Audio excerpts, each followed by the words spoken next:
everyone, Happy New Year, and as that old saying goes, New Year, new embroidery machine review, am I right?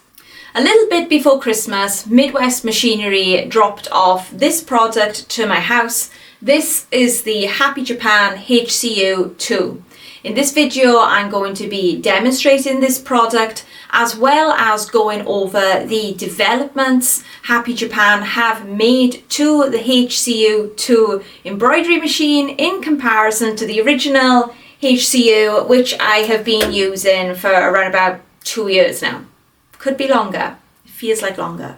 Retailing at around £15,000 plus VAT, I would say that the HCU2 is aimed more towards people who are already kind of well established in the world of machine embroidery. If you are just starting out, I would recommend checking out some of Happy Japan's smaller embroidery machines, including the HCS3, which is the 12 needle embroidery machine, and also the HCH-P, I want to say, which is a 7 needle. These are more affordable machines.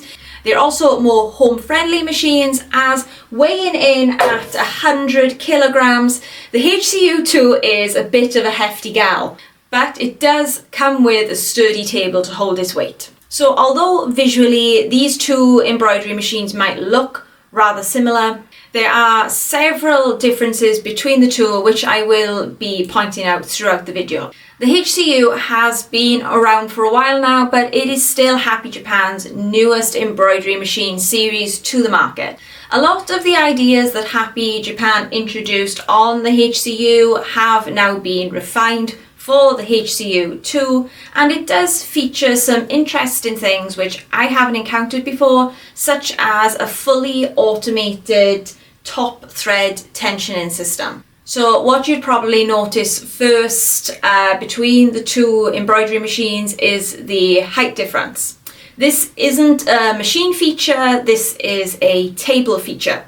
They lowered the height of the table to make the threading system more accessible to those of us who are a little bit more vertically challenged. I'm 5'4.5", and I had to use a stool to stand up and reach the threads. So by making the table that little bit lower, it does make the threads more accessible and easier to tie on and off. All the needles still come with these long tubular thread guides. I do think this is becoming more a feature in general on embroidery machines. When I first saw these, I was like, well, that just makes it more of a faff to thread, and I didn't really approve of them, but they do stop your threads from tangling together when the machine is stowing. They prevent that kind of electric static charge that might attract the threads toward one another. And the way I like to thread these is by just getting a needle, tying it off, and then dropping it through the thread tube and letting gravity do all the work. And any machine that you see with these thread tubes, don't find them off-putting. I do think they are a benefit to the embroidery machine. Because the top thread tension system is now fully automated, the way you adjust your thread tensions for your top threads is done through the touchscreen. I've set a few needles to different tensions to demonstrate the differences. All the thread currently on this embroidery machine is isocord polyester thread. And a reason why you might want to set your needles to different tension settings is if you are using different types of threads. For example, you might be using a metallic thread alongside your polyester thread, and you might want to slacken off the tension to benefit that metallic thread. Or if you are running your needles at different speeds. Like all recent models of the Happy Japan sewing machine, you have the option to set your needles at different sewing speeds. This embroidery machine has a top sewing speed of 1,500 stitches per minute, which looks like this, which as you can see is very fast, and in fact might be too fast for some embroidery threads like those metallic threads that you tend to run at slower speeds to avoid snapping. So on this embroidery machine, you can set each needle to individual speeds to work with whatever type of thread you're using. The HCU, the standard version, has a large sewing field of 600 millimeters by 400 millimeters.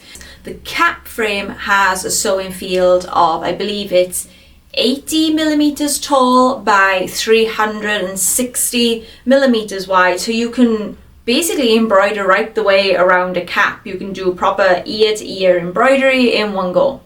The embroidery machine can also support a variety of different frames and third-party frames. I purchased third-party magnetic hoops, and they come with specific brackets that you can then use on this embroidery machine. But be mindful, if you are purchasing a third-party frame, you will need to program the dimensions of that frame into the embroidery machine, and I have already shared a video on how to do that. It does involve some maths, but I will leave the link down in the description below in case you want to check out that video.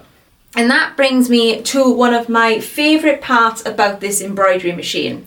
As many of you know, I kind of embroider on quite large items or bulky items like denim jackets, and this embroidery machine has a feature that makes that so much easier.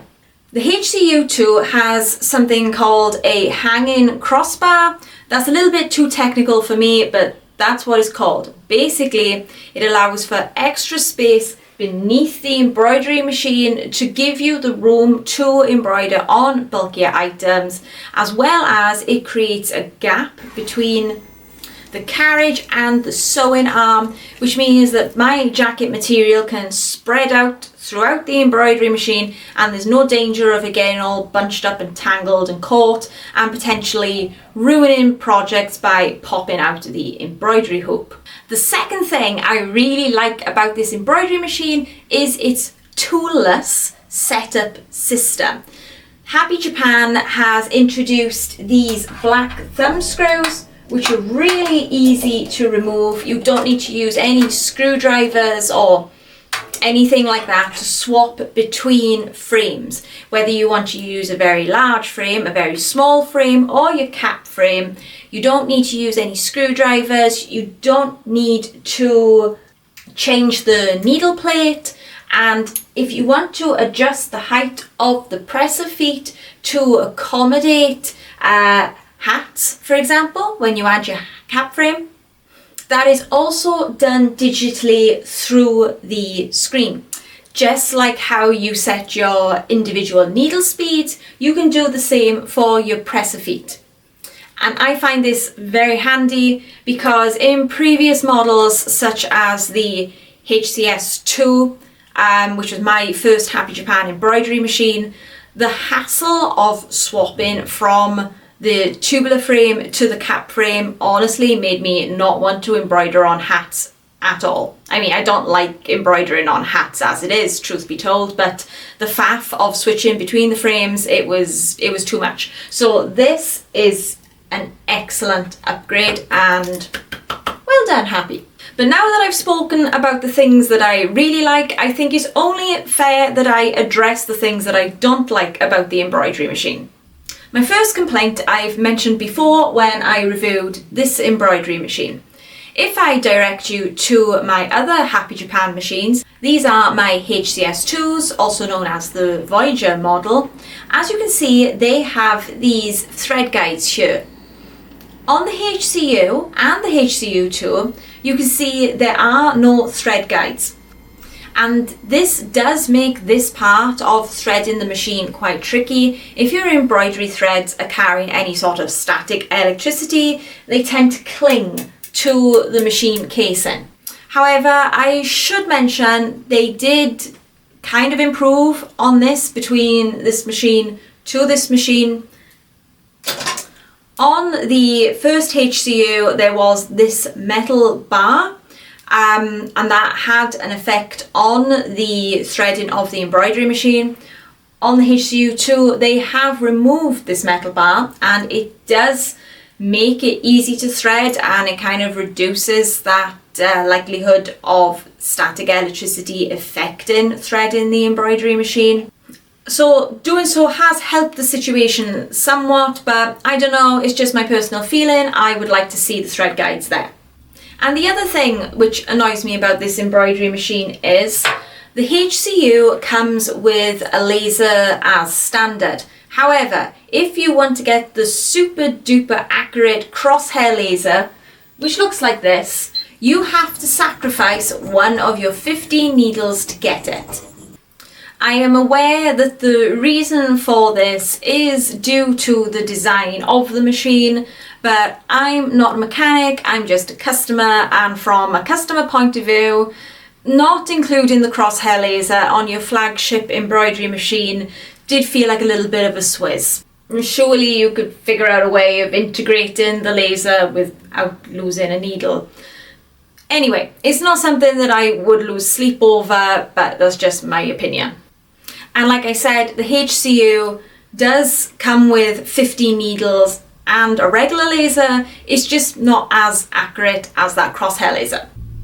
They've also improved on the upper thread holders, which sit just above the needle, and this improvement stops the thread from escaping and bouncing back up into the machine if you get a thread break.